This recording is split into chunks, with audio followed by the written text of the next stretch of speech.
Thank you. Yesterday on the House floor, comments were made that I think we all agree go beyond civil discourse.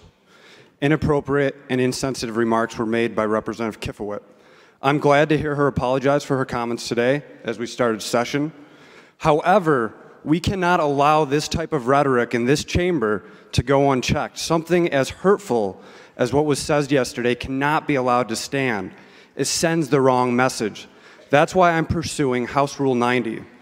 It states, any two members have the right to dissent and protest in respectful language against any act or resolution that they think injurious to the public or any individual, and have the reason of their protest entered into the journal.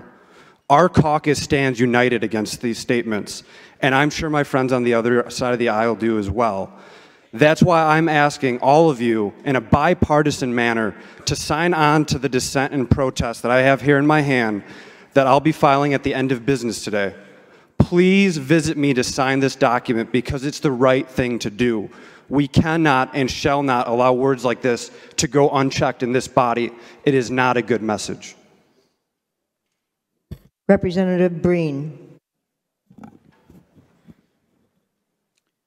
Thank you, Madam Speaker. I acknowledge and accept Representative Kifowit's apology today. I'm glad she decided to issue it. I'm also glad she decided to bring her motion. This body, this state, is at a tipping point. We are faced with two paths.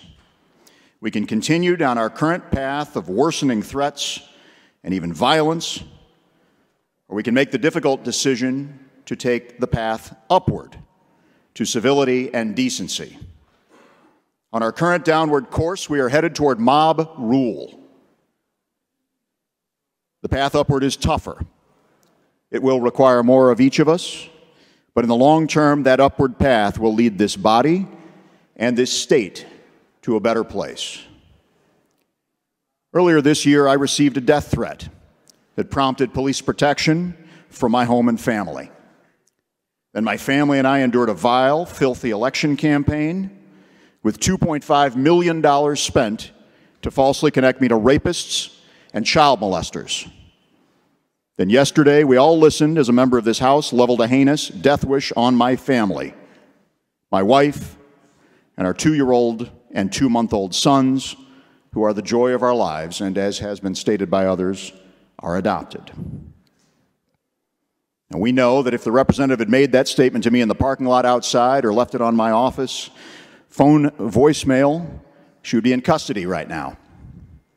But because she made her statement on the House floor, her remarks were met with applause instead of handcuffs.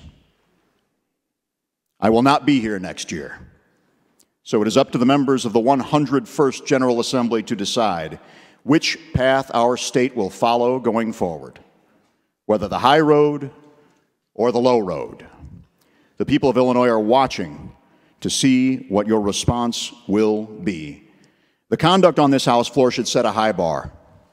Will the members of this General Assembly take steps to ensure this type of behavior is not tolerated, whether here on the House floor or anywhere in the land of Lincoln? There certainly needs to be accountability for the conduct we saw yesterday. Otherwise, this sort of despicable behavior will become the new standard of what we allow in this chamber, and it will set a bar for acceptable conduct very, very low for the people of our state. In my 4 years here, I've watched this General Assembly avoid the tough decisions that were needed to divert our state government from the path toward fiscal ruin. Now I wonder, will this General Assembly have the character to divert our state's politics from its current path of moral and ethical ruin?